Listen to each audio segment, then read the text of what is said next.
The thinking minds of all nations call for change. There is a deep-lying struggle in the whole fabric of society, a boundless, grinding collision of the new with the old. The tyrant, custom, has been summoned before the bar of common sense. His Majesty no longer awes the multitude. His sceptre is broken. His crown is trampled in the dust. The sentence of death is pronounced upon him. All nations, ranks, and classes have, in turn, questioned and repudiated his authority. And now that the monster is chained and caged, timid woman on tiptoe comes to look him in the face and to demand of her brave sires and sons who have struck stout blows for liberty if, in this change of dynasty, she, too, shall find relief. Yes, gentlemen, in Republican America, in the 19th century, we, the daughters of the revolutionary heroes of '76, demand at your hands the redress of our grievances, a revision of your state constitution, a new code of laws. Permit us, then, as briefly as possible, to call your attention to the legal disabilities under which we labor. First, look at the position of woman as woman.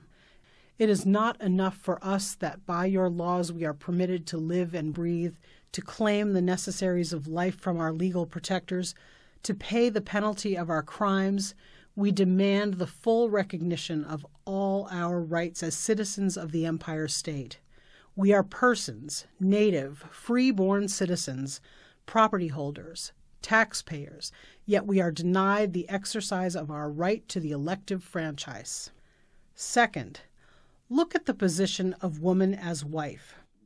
Your laws relating to marriage, founded as they are on the old common law of England, a compound of barbarous usages but partially modified by progressive civilization, are an open violation of our enlightened ideas of justice and of the holiest feelings of our nature. The wife who inherits no property holds about the same legal position that does the slave on the southern plantation. She can own nothing, sell nothing. She has no right even to the wages she earns. Her person, her time, her services are the property of another. Third, look at the position of woman as widow. Behold the magnanimity of the law in allowing the widow to retain a life interest in 1/3 the landed estate and 1/2 the personal property of her husband, and taking the lion's share to itself. Fourth, look at the position of woman as mother. There is no human love so generous, strong, and steadfast as that of the mother for her child. Yet behold how cruel and ruthless are your laws touching this most sacred relation. Thus, by your laws, the child is the absolute property of the father, wholly at his disposal in life or at death.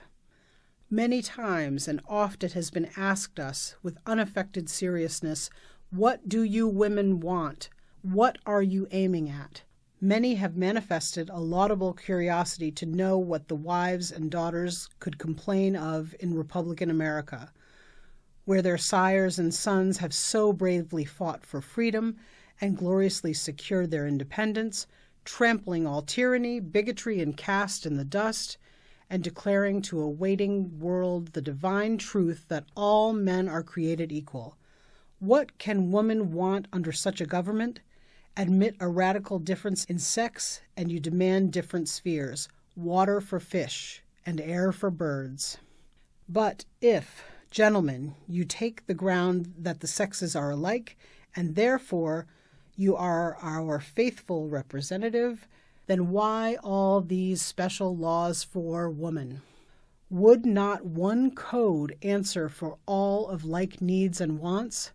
Christ's golden rule is better than all the special legislation that the ingenuity of man can devise. Do unto others as you would have others do unto you. This, men and brethren, is all we ask at your hands.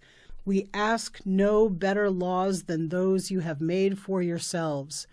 We need no other protection than that which yourself present law secure to you. In conclusion, then, Let us say, in behalf of the women of this state, we ask for all that you have asked for yourselves in the progress of your development, since the Mayflower cast anchor side Plymouth Rock, and simply on the ground that the rights of every human being are the same and identical.